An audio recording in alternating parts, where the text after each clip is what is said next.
Pernah dengar soal Pulau Paskah? Iya, pulau kecil yang terpencil banget di tengah-tengah Samudra Pasifik. Yang ternyata menyimpan salah satu misteri arkeologi paling bikin penasaran di dunia. Nah, ini dia pertanyaan utamanya. Gimana coba caranya? Ada sekelompok orang di pulau yang super terisolasi bisa mindahin patung raksasa seberat 80 ton tanpa teknologi modern. Untuk benar-benar paham seberapa hebatnya prestasi ini, kita harus ngerti dulu seberapa sendirian mereka. 3.500 km. Itu jarak dari Pulau Paskah atau nama lokalnya Rapa Nui ke benua terdekat. Coba bayangin, ribuan kilometer ke segala arah isinya cuma lautan. Benar-benar sendirian.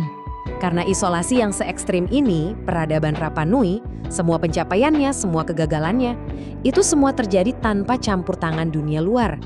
Kayak sebuah eksperimen peradaban manusia dalam skala besar. Mereka nggak punya tetangga buat diajak dagang, nggak ada bangsa lain buat dimintain tolong, atau bahkan buat diajak perang. Semuanya ya dari mereka untuk mereka. Sekarang, yuk kita kenalan sama para pembuat misteri ini dan patung-patung batu super keren yang mereka tinggalin.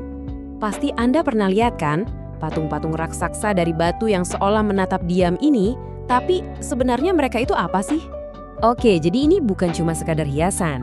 Buat orang Rapa Nui ini tuh perwujudan leluhur mereka, penjaga yang punya kekuatan magis, dan buat ngerti tantangan mindahinnya, kita harus lihat dulu ukurannya, yang bener-bener nggak masuk akal. Coba deh bayangin, ada patung setinggi gedung 3 lantai, beratnya sama kayak 12 gajah dewasa digabungin. Dan gilanya, kebanyakan patung ini dibuat di satu lokasi tambang, terus dipindahin berkilo-kilometer jauhnya lewat medan yang susah. Ini nih yang bikin kita bertanya-tanya, gimana caranya? Selama bertahun-tahun, para ahli berdebat. Banyak banget teori soal gimana orang Rapa Nui bisa ngelakuin hal sehebat ini tanpa roda, tanpa katrol, tanpa bantuan hewan ternak. Teori pakai gelondongan kayu atau ditarik pakai kereta luncur kedengarannya masuk akal ya. Tapi itu butuh kayu yang banyak banget. Nah, yang paling seru, bukti-bukti terbaru justru mengarah ke teori yang paling aneh dan paling mengejutkan dari semuanya. Yap, Anda nggak salah dengar. Cerita turun-temurun dari penduduk Rapa Nui selalu bilang kalau patung-patung itu berjalan sendiri ke tempatnya. Dulu dikira mitos, tapi para peneliti modern berhasil nunjukin kalau dengan tim yang terkoordinasi dan tali temali, patung itu bisa digoyangkan dari sisi ke sisi dan beneran bergerak maju, seolah-olah lagi berjalan tegak.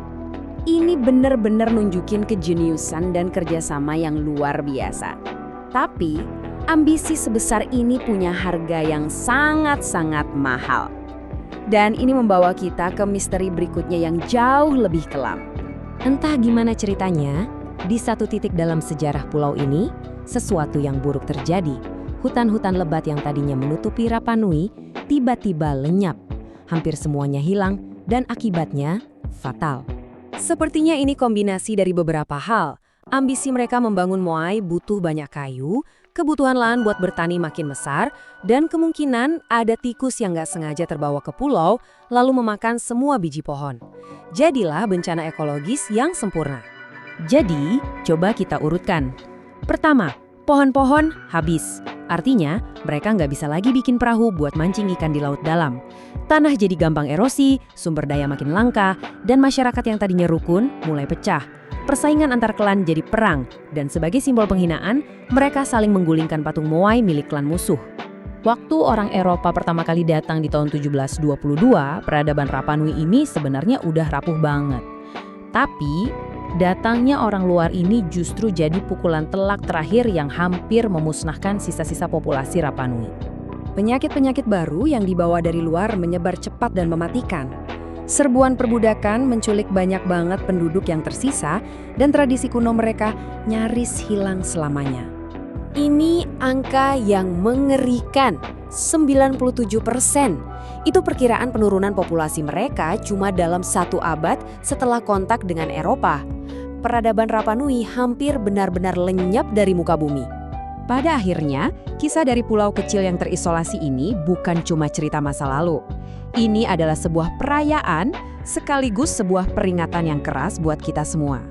Di satu sisi, Rapa Nui adalah bukti nyata betapa kreatif dan gigihnya manusia. Mereka bisa menciptakan hal luar biasa dalam kondisi yang sangat terbatas. Tapi di sisi lain, ini adalah cerita tragis tentang apa yang terjadi kalau ambisi kita melebihi kemampuan lingkungan untuk menopangnya. Nah, inilah inti pelajarannya. Dan ini membawa kita ke satu pertanyaan terakhir yang cukup provokatif, yang menghubungkan masa lalu mereka langsung dengan kita hari ini. Coba deh kita pikirin, planet kita, bumi ini, kan pada dasarnya sebuah pulau juga di tengah luasnya alam semesta. Sumber dayanya terbatas. Jadi, pertanyaan ini jadi penting banget. Apakah yang bisa kita pelajari dari para pemahat patung di Rapa Nui sebelum semuanya terlambat?